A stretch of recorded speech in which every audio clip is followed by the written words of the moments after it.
வணக்கம். நான் Tamil Nadu cricket association president பேசுகிறேன், ஸ்ரீனிவாசராஜ். இன்றைக்கி ஜெருசலேம் காலேஜ் ஆஃப் இன்ஜினியரிங்க்கு ஸ்போர்ட்ஸ் ஃபங்க்ஷன் வந்திருந்தேன். ரொம்ப நல்லா பண்ணியிருந்தாங்க. நிறைய டிசர்விங் ஸ்டூடெண்ட்ஸ்க்கு என்னென்ன பண்ணாங்களோ அதெல்லாம் அவங்களுக்கு வந்து ரெகக்னிஷன் கொடுத்தாங்க. இந்த காலேஜ் பர்டிகுலராக வந்து நிறைய ஸ்போர்ட்ஸ்க்கு சப்போர்ட் பண்ணுறாங்க. ப்ளஸ் நல்லா படிச்சிருக்க ஸ்டூடெண்ட்ஸ், நல்லா விளையாடுற ஸ்டூடெண்ட்ஸ்க்கு இங்கே வந்து காலேஜில் அட்மிஷனும் இவங்க நிறையா கொடுக்குறாங்க. அது வந்து மாணவர்களுக்கு மேலும் மேலும் வந்து படிக்கிறதுக்கும் விளையாடுறதுக்கும் நல்லா ஊக்குவிக்கும். ஸோ இந்த மாதிரி நம்ம வந்து ப்ரைவேட் காலேஜஸ்க்கு நிறைய வந்து ஸ்டூடெண்ட்ஸ்க்கு நிறைய அட்மிஷன் கொடுத்தாங்கன்னா என்ன ஆகுனா வந்து தமிழ்நாடு ஸ்போர்ட்ஸ் வந்து டெஃபினட்டாக நெக்ஸ்ட் லெவலில் போகும். இன்றைக்கி தமிழ்நாடு பார்த்திங்கன்னா ஆல் இண்டியாவில் நம்பர் 7th பொசிஷன் இருக்குது.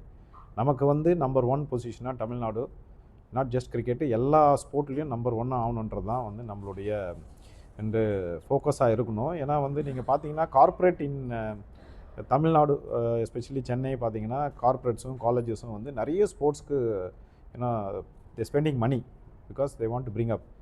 என்னுடைய அசம்ஷன்னா நெக்ஸ்ட்டு 3-4 இயர்ஸில் நிறைய யங்ஸ்டர்ஸு நிறைய பேர் தமிழ்நாடுக்கும் இந்தியாவுக்கும் இல்லை ஒலிம்பிக்ஸ்க்கும் ஆடுறதுக்கு நிறைய வாய்ப்புகள் இருக்குது.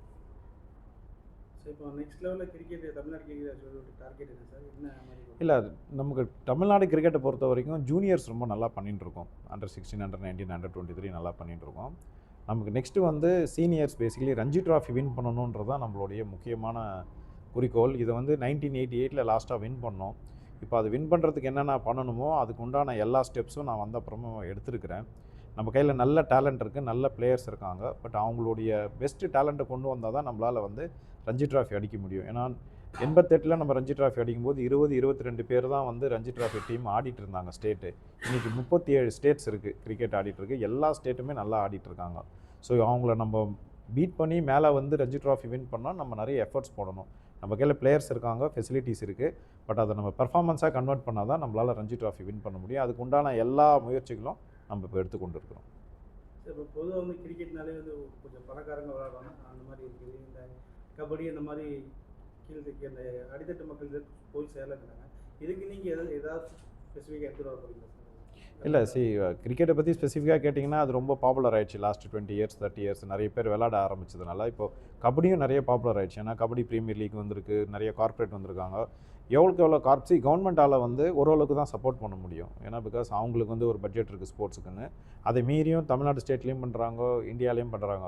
பட் நீங்கள் யங் டேலண்ட்ஸ் வந்து டிஸ்ட்ரிக்ஸ்லேருந்து கொண்டு வரணும், இல்லை சிட்டிலேருந்து கொண்டு வரணும்னா கார்ப்பரேட்ஸ் முன்னுக்கு வரணும். ஸோ கார்ப்பரேட்ஸ் முன்னுக்கு வந்து ஸ்பான்சர் பண்ண ஆரம்பித்தாங்கன்னா என்னாகும், எல்லா ஸ்போர்ட்டுமே நல்லா வர ஆரம்பிச்சிடும். இப்போ நீங்கள் பார்த்தீங்கன்னா ஃபுட்பால் ப்ரீமியர் லீக் இருக்குது, கபடி ப்ரீமியர் லீக் இருக்குது. இதெல்லாம் ரொம்ப பாப்புலராக இல்லாத ஸ்போர்ட்ஸ். நமக்கு இப்போ லாஸ்ட் 5 இயர்ஸ் 6 இயர்ஸில் பார்த்தீங்கன்னா தேவ் கம் அப் வெல். என்னுடைய அசம்ஷன் என்னன்னா நெக்ஸ்ட்டு 5-6 இயர்ஸில் இந்த கபடி, ஹாக்கி, அதுக்கப்புறம் ஹாக்கி ப்ரீமியர் லீக் இருக்குது, ஃபுட்பால் ப்ரீமியர் லீக், இதெல்லாமே வந்து நல்லா வளர ஆரம்பிச்சிடும். ஏன்னா கார்ப்பரேட் வந்து நிறைய முயற்சி எடுத்து நல்ல நல்ல பிளேயர்ஸை கொண்டு வரதுக்கு எல்லா முயற்சியும் பண்ணிட்டு இருக்காங்க. இதுக்கு இன்னும் கொஞ்சம் நாளில் பாப்புலர் ஆகிறதுக்கு எல்லா வாய்ப்புகளும் இருக்குது. ஸோ இது தாண்டி இப்போ வந்து கபடி இதெல்லாம் பார்த்தீங்கன்னா காலேஜ் லெவலில் கபடி நடத்துகிறாங்க. அதேமாதிரி கிரிக்கெட் ஏதாவது நம்ம கிரிக்கெட் சார்பாகவே காலேஜ் லெவலில் அந்த ஜோனல் லெவலில் நடத்துறதுக்கான வாய்ப்புகள் இல்லை, ஏற்கனவே நம்ம பண்ணிகிட்டு இருந்தோம். இப்போ ஏன்னா த்ரூ அவுட் த இயர் பார்த்தீங்கன்னா கேலண்டர் ஃபுல்லாக வந்து சாக்கோ பிளாக்காக இருக்குது. ஏதாவது ஒரு டோர்னமெண்ட் பண்ணினே இருக்கும், ஜூனியர்ஸோ சீனியர்ஸோ. காலேஜுக்கு ஒன்று நாங்கள் இப்போ பண்ணுறதுக்கு ஒரு பிளான் வச்சுருக்கோம். அதை நாங்கள் இப்போது மிக விரைவில் அதை இம்ப்ளிமெண்ட் பண்ணுறதுக்கு எல்லா முயற்சியும் எடுப்போம். ஸோ ஒரு பொலிட்டிக்கல் கொஸ்டின், விசில வந்து கிரிக்கெட்னாலே விசில் தான் அடிப்பாங்க, இப்போ வேறு தடை பண்ணிட்டாங்க. இது வந்து எப்படி அடுத்து விசில் அடிக்க வாய்ப்பு இருக்குதா சார்? அதாவது இந்த தடைக்கும் விசிலுக்கும் சம்மந்தமே இல்லை. ஏன்னா இந்த விசில் வரத்துக்கு முன்னாடியிலேருந்தே பிசிசி ஐசிசி வந்து என்ன பண்ணியிருக்காங்கன்னா வந்து கிரவுண்டுக்கு வரும்போது எந்த எக்யூப்மெண்ட்டும் எடுத்துகிட்டு வரக்கூடாதுன்னு சொன்னாங்க. விசிலை எடுத்துகிட்டு வரக்கூடாதுன்னு ஸ்பெசிஃபிக்காக யாருமே சொல்லவே இல்லை.